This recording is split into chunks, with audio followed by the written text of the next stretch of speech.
అది నాలుగో అవస్థ అది. నాలుగో అవస్థ తురియ అవస్థ అంటే తురియము అంటే ఆత్మస్వరూపం అనమాట. ఇక దానికి అది తురియ అవస్థ అన్న ఆత్మస్వరూపం అన్న రెండు తెలియదు మనకి.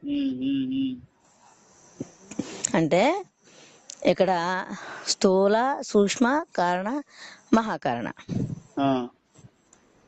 జాగ్రత్త స్వప్న సుషుప్తి తురియము. అలాగే అకార ఉకార మకార అర్ధమాతృక మాతృకలు. అంటే ఈ పేర్లను గుర్తు పెట్టుకుంటారని చెప్తున్నాను ఆయన. అర్థమైంది నాయన? స్థూల సూక్ష్మ కారణ మహాకారణ, స్థూల సూక్ష్మ కారణ మహాకారణ, అకార ఉకార మకార అర్ధమాతృక. అలాగే జాగ్రత్త స్వప్న సుషుప్తి తురియము. ఓకే అమ్మా, ఈ నాలుగు అవస్థలు అవి.